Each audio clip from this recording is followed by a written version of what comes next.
And I feel like you could really fall off the turn. I think so. Please be careful. How are you doing? Good. I'm excited. You are like, soon these conventions will be like a being John Malkovich of just all Rob going all of us. Totally. You guys really impressive. You're like, I think he's got this. Yeah. Let me duck into the back and put a Rachel Miner. It's me, everybody. True. The future. That's my future. That's it. All right, well, have fun with Rachel, everybody. Rachel Miner.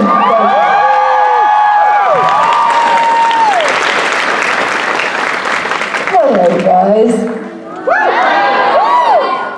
I'm already scolding myself. Hello, you all. I'm trying to retrain myself using non-gender pronouns and so forth. That's cool, but it's so ingrained. You guys is my downfall. So you are not all guys, and I'm glad for it. Hello. Gosh, you make me happy. How's everyone feeling today? I'm so excited to see you all. Rob. And it's so nice coming off the Giving Back tour. That was incredible. It was just like the distilled awesomeness of the Supernatural family. And I feel like that needs to spread. We should bring that to every con, that spirit of just goodness, which you guys embody. You all. See? It's pathological. Anyway. Are there questions? Hello. How are you doing today? Absolutely fabulous. How are you? Great to see you. It's well to be seen. I work in the service industry, and I understand the hey you guys thing. I go with hey gang. Nice. I like that. Gang is awesome. It's nice and neutral. Yeah. Speaking of that, I would love, now that the episodes are going into, we have these alternate universe people coming back, and they're different. I don't see why Meg can't come back in another iteration. Bring the fucking scooter. I want her to scooter her ass all over my home. I love that. That is amazing. I love the way you think. That is brilliant.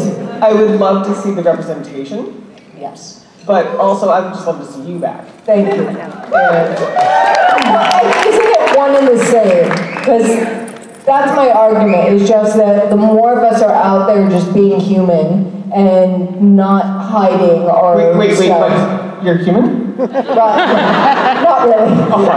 Being whatever I am, pretty much I am. No, but the more of us are out there being that, I think it frees things up for everyone. So that's what representation is about to me. Exactly. So, yeah, that 100%. It makes it a whole new level of commitment on my part where I'm, yes, like for the first time, I've always actually been a little bit of an introvert and kind of shy and not one to seek out the spotlight. But it's the first time where I'm like, yeah, I'm glad to be in public, and I want other people in public that are just examples of the fact that we're not all this cookie cutter, homogenized version of human. So. Thank the gods. Whenever you're ready and you're willing and healthy enough or whatever, I know all of us. Come back. Yes. The applause is for you guys. I just was talking in my meet and greet about how much you all had given me.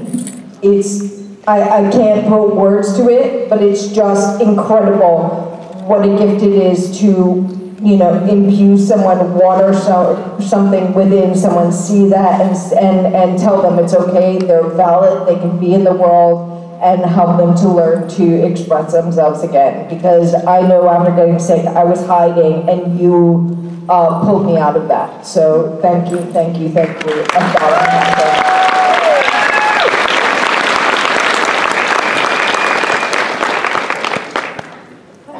Hi. How are you? I'm good. How are you doing? My question was, in Cleveland, you told us that you got new wheels for the marathon. Yes. And I was wondering how many unicorns are on the wheels. That is awesome. There are no unicorns yet on that.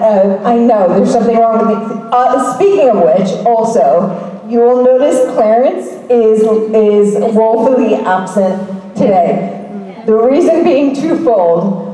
One, he's very tired. He really needs some medical help.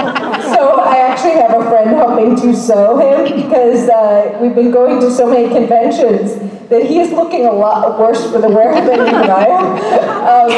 And people started pointing that out. And the other thing was at the last minute, I'm going straight from here to Los Angeles to go to LA Comic-Con.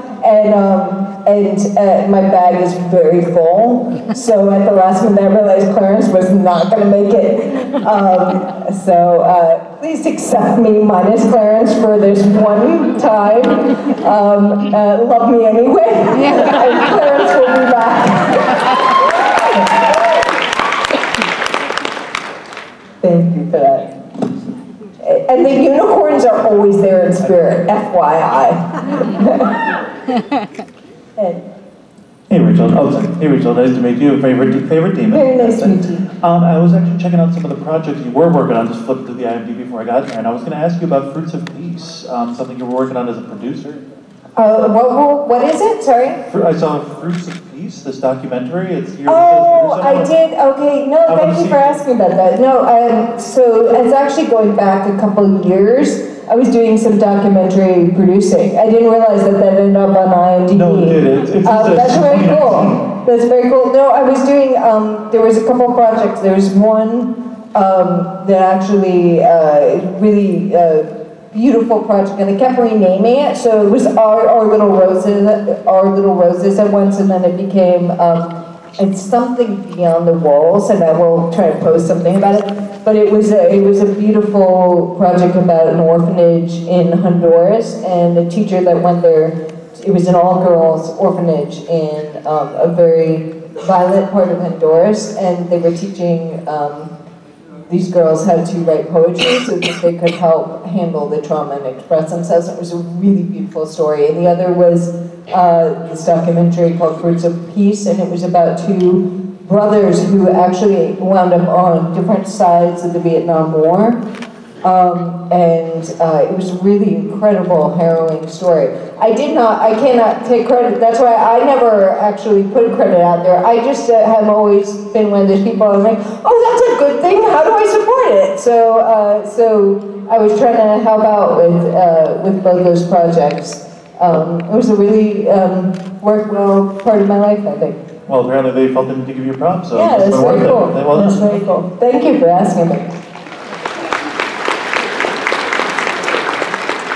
I feel like that is one of the most important things we can do for each other, is just keep telling our stories. That's what fascinates me about documentary. It's what I love working with Random Acts. I think that if we can all connect to each other and to our individual stories and the power of that, we can really change things in the world for the better. So that's, and I'll get off my soapbox. So I was actually wondering how your... Hello, you. Wait, first, hi. Hi. It's good to see you. So, how is your marathon training going, and have you prepared the boys for just kicking their ass with your marathon? I would love to. I did. There was a point in my life, I remember I could beat all the boys at arm wrestling. That was my pride. That is not my mindset for this. I have had no time to train. I had time to order a manual wheelchair because I can't take the motorized one. I do not know how much of the marathon I will make it through because it's probably going to be 8 hours in very cold weather, and I don't know that I have the arm strength, and I don't want anyone injuring themselves trying to push me for too much of the time. So really here, I'll go back. There's a couple really amazing things here. One, the point of this is we are trying to raise money to do good, and that is all I'm passionate about, really. Two, when Misha actually, and it was Misha who came up with the idea that I join in, which is just part of his wonderful heart and the fact that he doesn't want anyone being left out. I said yes, and here's why.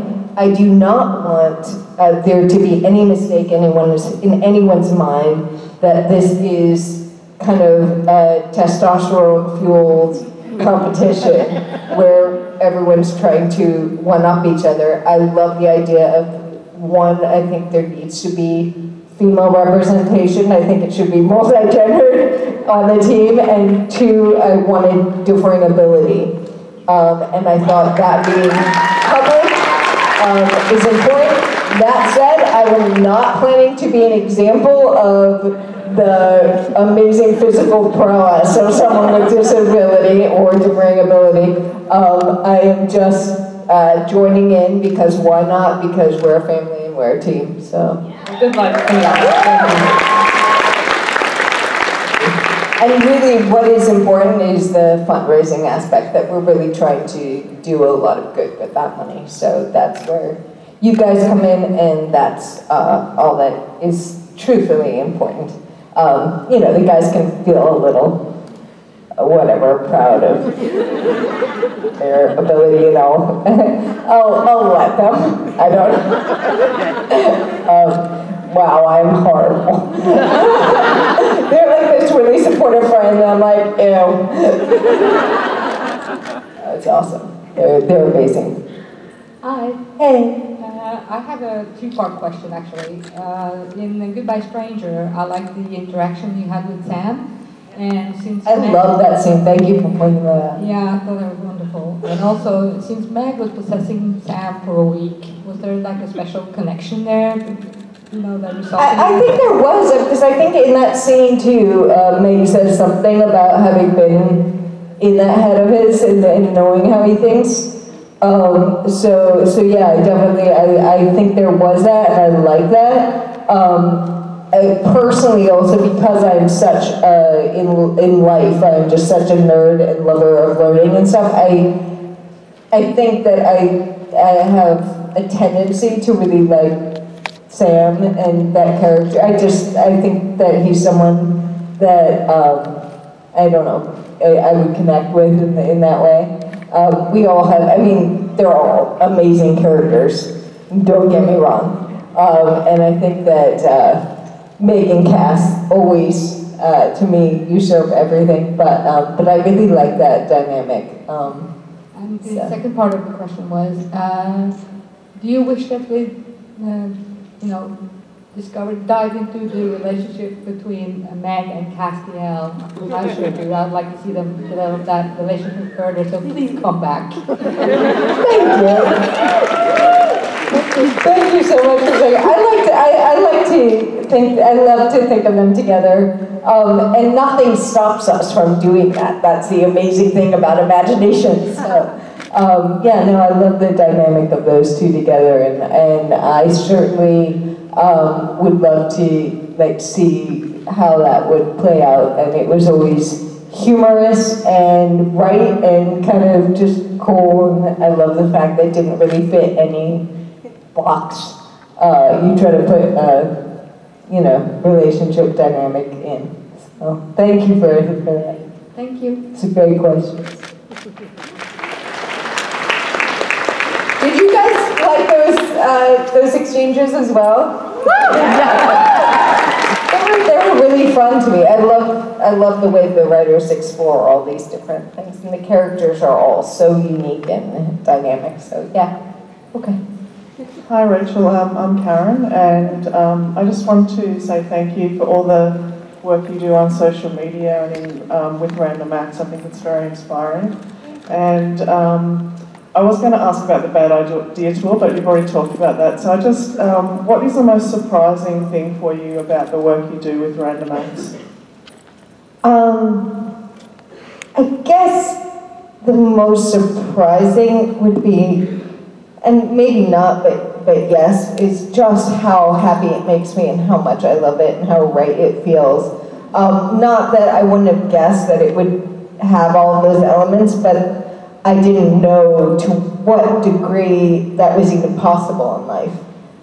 Sometimes you're lucky enough to be around people and to be doing something that just is so right. It brings your life to a whole new realm you didn't know existed. This group of people, the staff, all of you who support Random X, it's just the most beautiful, hopeful thing I've ever experienced. I feel like I entered like a new threshold, a new like realm of just goodness, and I can finally see like the other side of the curtain of how good things can be with when we just we follow our hearts as humans, and we don't listen to kind of the status quo and what we're expected to do, and we just do what feels right. So you inspire me every day.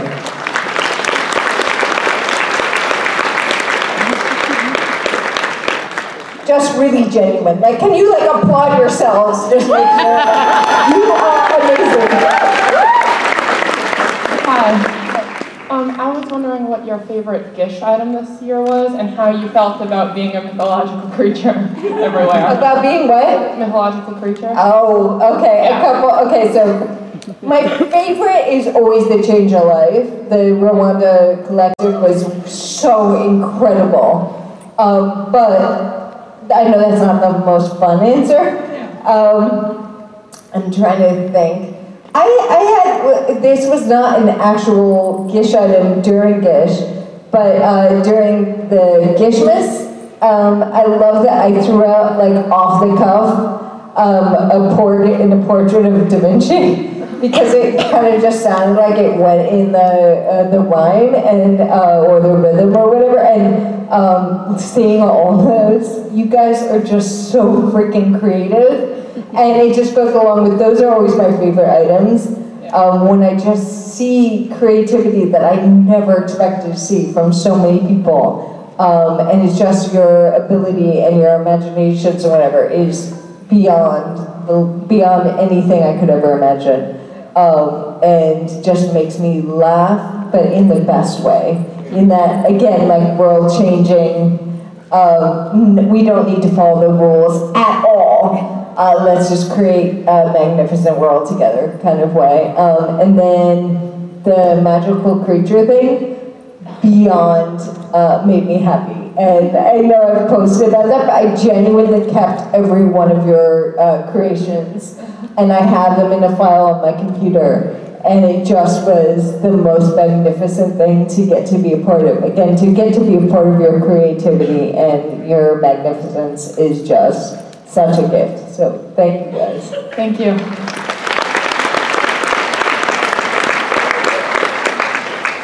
And I've always wanted to be like a fairy, unicorn, mermaid thing.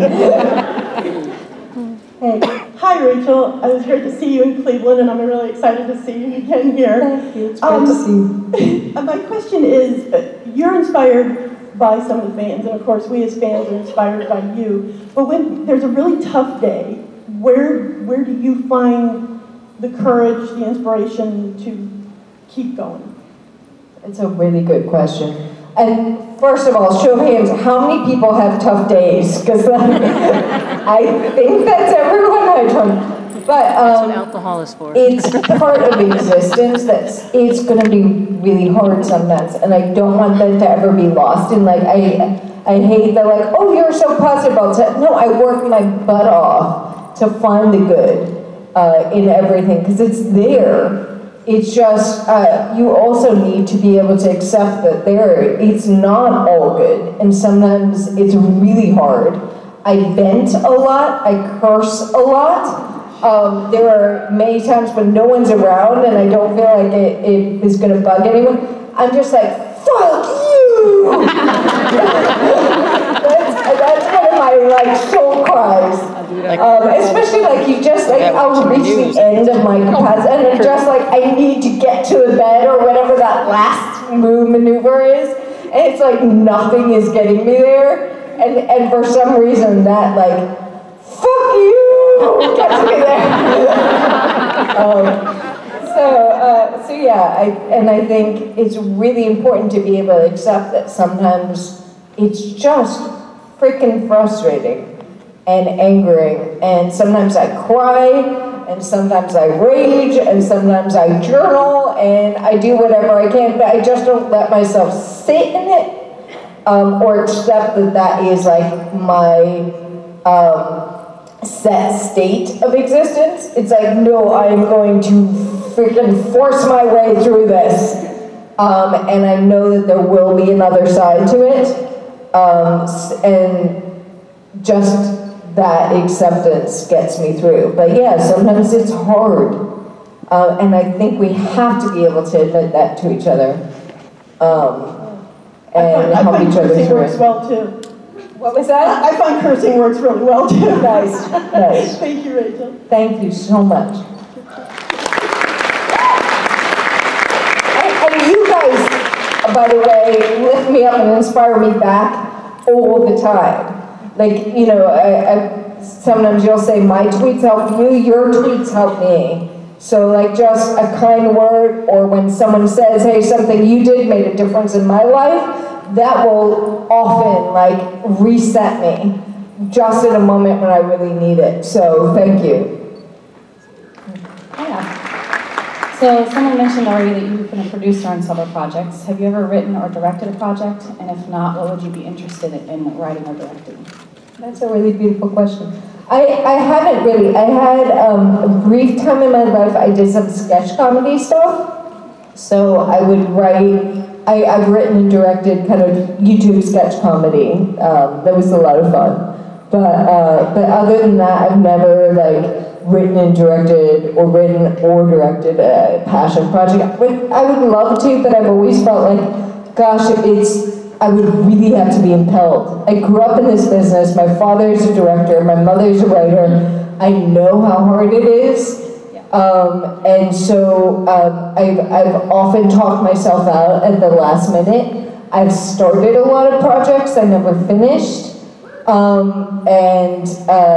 I think like the sketch comedy was great for me because it was one of those, oh, we have to have this finished by, you know, Saturday or whatever it is. And so that self-talk that would normally, I would just shelve something, I couldn't because it was like we needed some content. So even if I thought it was horrible, which I always do by the time I get to making it, you know, I was still forced to. So yeah, if something like forces me through whatever that is, where I'm like, it was a decent idea, but who cares? I would love to actually do that at some point, but we'll see. What about you? I definitely wanted to write and direct eventually. Actually, I was wondering what kind of person would you want to partner with in doing a project like that? Are there directors that you've always wanted to work with?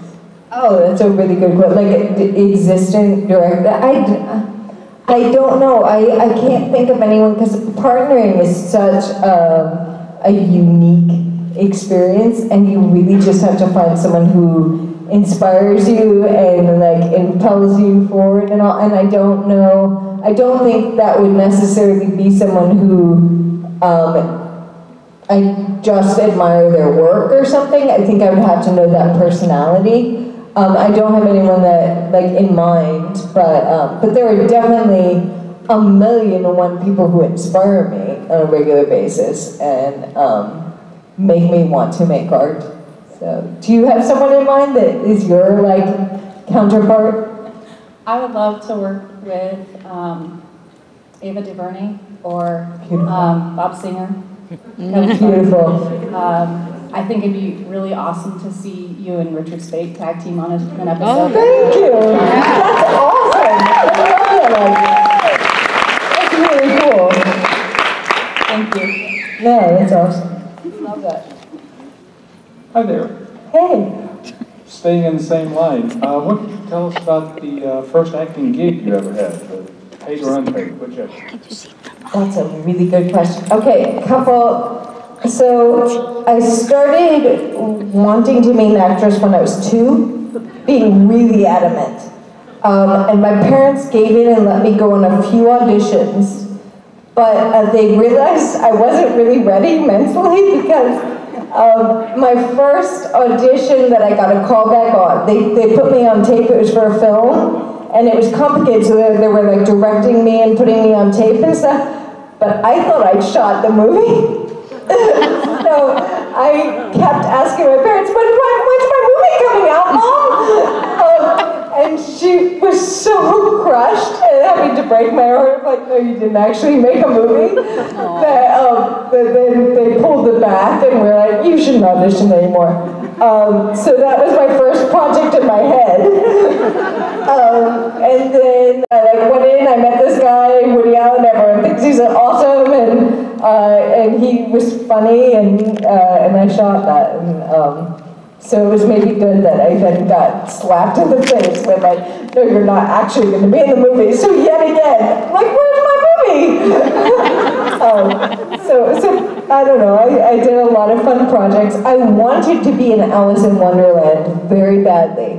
So the fact that the first movie I got was called Alice was really cool. I also did some extra work because I needed to get a SAG card, part of the union. And so I did some extra work, but then because I was getting lead roles, my agent said I couldn't keep doing extra work, which I was very angry about. Because I didn't understand, because I just loved getting to be on a set and miss school. So to me, I didn't understand the differentiation of lead role versus background. I just liked making films. So that's a little bit of my background on that. A lot of confusion, disappointment, and joy. So, life. As a fellow background type, I do that pretty much all the time now. So Nice. thank you very much for letting us know that. Yeah, thank you.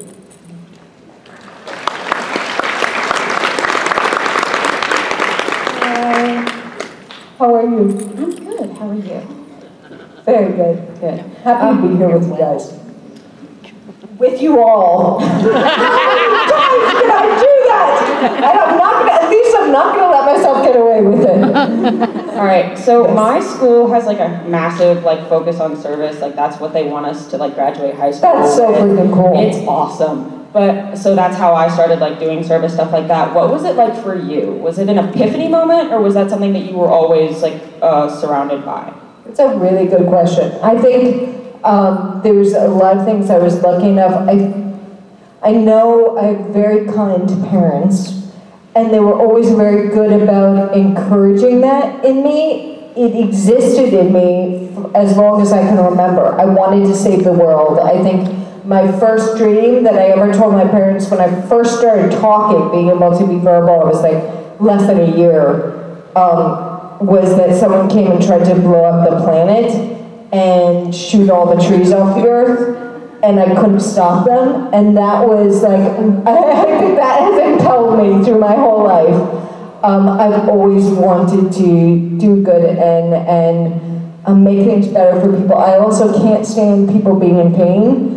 So my grandfather died when I was 2, and I apparently walked around telling everyone I would take them to the circus, but they didn't need to be sad. So I think that was always something I genuinely I don't know if it's I think it's selfish partly because I think it's empathy. I don't like feeling other people in pain, so I always wanted to fix that. And so yeah, I started rescuing animals. I remember by the time I was 9, I started asking only for people to donate to charity for my birthday. And I was a vegetarian by then too, because I don't want to harm animals. I don't know what that is, but as I said, I think it was watered in me. I think my parents always helped me when I had these inclinations. And encourage that, and I feel very lucky that I was surrounded by people who let that grow. Because I think, I could be wrong, but I think that's true of most of us as children. If you watch, I know I taught 2-year-olds for a while, and you watch 2-year-olds, and it's if one kid's in pain, the other kids want to make it better. They want to fix it, and I think all of us have that instinct, and somehow it gets all the trials we go through in life, it gets kind of cut off. And I think if we can just not cut it off in each other, that it will grow. So that's my 2 cents. What do you think? I think that sounds really good. Thank you for the amazing question. And thank you for the service that you do. I want to hear more about that. So.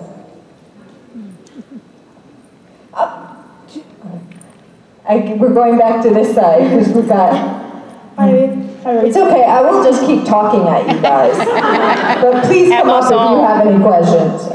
I was just wondering how you think Meg would have gotten along with like badass characters that she wasn't ever able to meet, like the Wayward Sisters or Rowena. How do you think Meg would have got along with them? I love that question. How cool is it that there are more and more badass female characters? Like, amazing. So yeah, I love all those characters. Like personally, I love Charlie. I love Jodie and Donna. I love. There are so many amazing characters. I think Meg would be really freaking confused by them. I mean, she was confused why Sam stopped for a dog. That was a very bewildering moment. I think they wouldn't make any sense to her in a lot of ways. I think there might be a few things she admired about them, but mostly she'd be like, what trip are you on? Like, I think she'd get along really well with Rowena. Or they'd try to kill each other, I don't know. But either way, I think they'd enjoy themselves. Same with Abaddon. Probably she just want to kill her. But in a really fun way. I don't know, what do you think? I would love to see those relationships. Meg and Abaddon and like Meg and Rowena would be like a sister kind of thing, where they're like very vicious sisters though at the same time. So, but yeah, I think that makes sense. Being confused by Donna and Jodie, just like where do you get? You know what would really throw a spanner in things if any of them tried to like have a relationship with Cass, even a friend relationship. I don't think she would know what was happening, but she would be like, we're hella jealous. So like she'd probably just randomly kill them and not know why.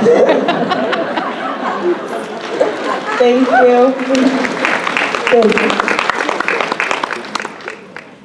Is that thank you? Hello. Hey, I remember years ago seeing you play a character named Molly on Criminal Minds, who was a very, very different character from Meg. I typically get typecast as the badass, which I love playing. I haven't had the opportunity to play anything like Molly, and I was wondering what you liked about each of those roles and what you found challenging. Thank you. It's a really good question. And yeah, oddly, that was one of the only characters I played that didn't like turn out to be the bad guy or something. Like usually what would happen is anytime I'd get an offer, I'd be like, oh my gosh, and this is actually like a nice person. And then it was like, and the twist at the end is that they are the murdering psychopath. Like, oh, that's why they offered it to me. Yeah, just generally, if I show up in something, I'm probably not up to any good. That was a nice exception. I'll be totally honest. At that time, I was really battling the MS, and so mostly what I remember was like that was difficult, but I was able to pull it off because like I had to be limping and things within the context of the shoot. So I was just really glad. For me at that time, everything was about measuring what I could pull off because I was making it so hard on myself by trying to keep it hidden. So again, little life lesson. If I'd just been open with people, like now I feel so much more comfortable working and I probably have a lot more constraints, but it's such a different freeing thing when you can be like, oh yeah, I can't do that, can I have some help with this or whatever, but it was so terrifying to try to work through and not let anyone know what was going on. So unfortunately, that really colored the experience. As nice as everyone was, mostly it was about the physical trials for me and about every day desperately hoping I could make it through and not, give myself up. So, Yeah, wow. Well, I thought that was a really beautiful performance. Thank you so much, that means a lot. Especially because I was so distracted, so. Hey. Hi. I just, literally just put the mic into my tooth. What happened during the panel? Rachel ate. First off, I just want to say that I love Meg as a character, and she's just so much fun. Me too. Somebody brought up, they just asked how she would react to the Wayward Sisters. I just thought of what would happen if she was with Cass and Gabriel and Balthasar just kind of popped up, because I feel like they wouldn't try to kill her. They'd just be like, Cass, why are you with this demon? Why does she keep calling you Clarence? What is this about a pizza man? Awesome. There are so many funny dynamics that we could explore. Yeah, and I feel like for most of the angels and demons, it's what I love about them so much. They're mostly really confused. This whole try to human thing is really hard. And doesn't make sense, and in the grand scheme of things, all this stuff that's supposed to be so important and significant really isn't, and then they have these weird feeling things that they don't want to admit to.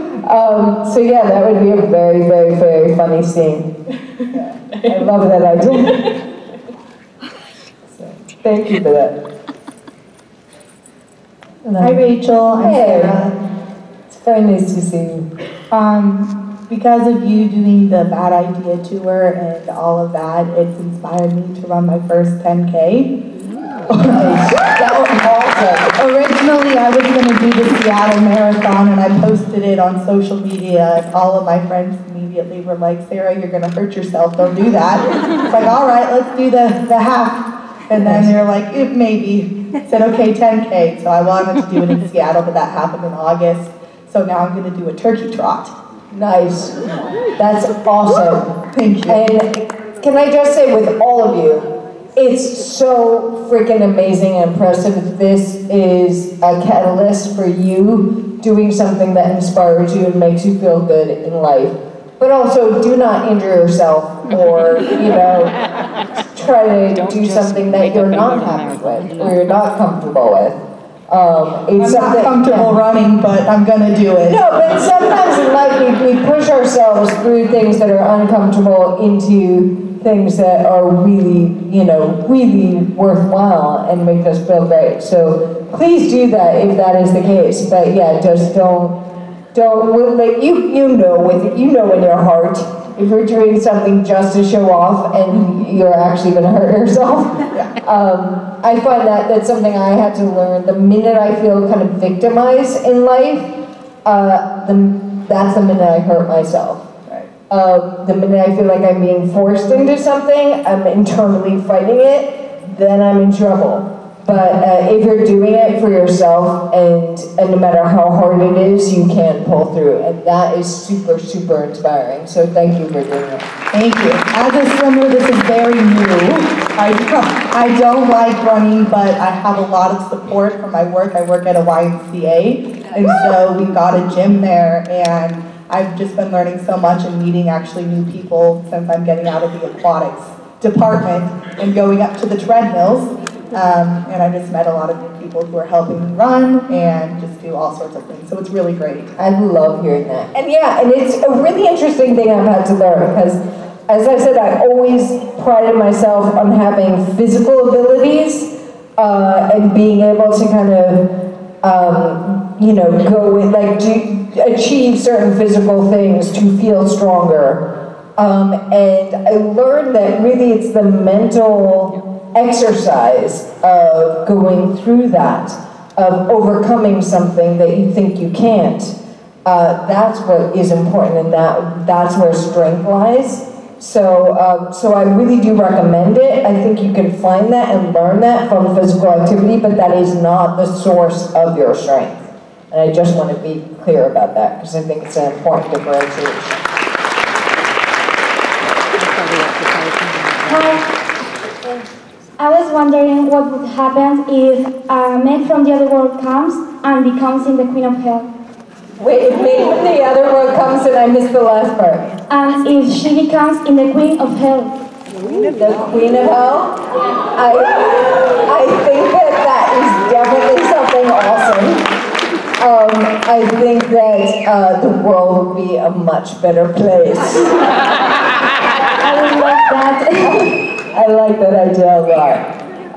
I think it'd be really interesting. It might tear a fabric in all of, or tear a hole in the fabric of all reality, because there is a little, caveat of the fact that she obviously has a thing for Cass, and so I don't think she could do anything to harm him, which would really be interesting.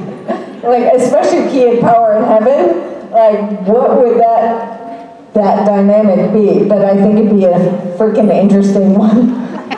Yeah, thank you. Thank you so much for that. Hey. Hi Rachel, I'm Carol of Changing Channels. I actually got this question off of Twitter. Awesome.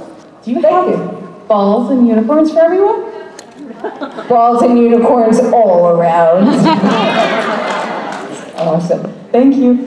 No, thank you very much. That was a very important aspect that needed to be a part of this panel. Hello. Hi. So I have like a typical 9 to 5 job. So when 5 o'clock comes, then you go home. What is it like when you're on the set? I'm really curious, especially if you're filming with like a couple of the, other actors, and then it's like, okay, cut. Do you guys say, okay, bye, see you later? Do you go back to your dressing rooms? Like, I'm really curious. It's often really exhausting work. Especially on Supernatural, they work their butts off. And I know every episode I've been in has been like asking everything to be able to pull it off. We're often working very late nights, long hours, not weather conducive, like all of those factors. It's an amazing group, and I've never felt happier or safer being in working with a group of people. Really feels like, comrades in arms. It's a really lovely feeling. But yeah, a lot of the times when you cut, we will take any kind of self-care rest moment that we can, because you have to be able to sustain to make it through a really hard day. So that's what I've experienced. But again, it's like specific episodes that I've been a part of and so forth. I'm sure there are easier days where everyone hangs out a lot more. But that's my experience. Okay, cool. Thank you. Yeah. Thank you very much. I also want to just acknowledge another thing. When you said 9 to 5, I was like, so when I took on the role at Random Acts, one of the amazing things is I get to work from home, and there's no real set hours anyone's imposing. I was like, this is so easy peasy. But there's another factor, which is when you're working with staff on every time zone in every part of the world, you are never off. So I literally am kind of like a 24/7. There's always someone that is free and wants to be working. You ever get a visit from the boss? Ever get Misha knock on the door, just doing an audit? Oh, making sure yeah. you're working? That's awesome. How was it? How'd you Wonderful. This is a really great group. It is a good group. I Yeah. can tell. You guys are amazing. I love it. I'm loving the whole motif, the kind of Oh yeah. fall, yeah. Through the bushes, I see the actors. Yeah. With the red light. Sure. No, it was a really good group, and thank you guys so much.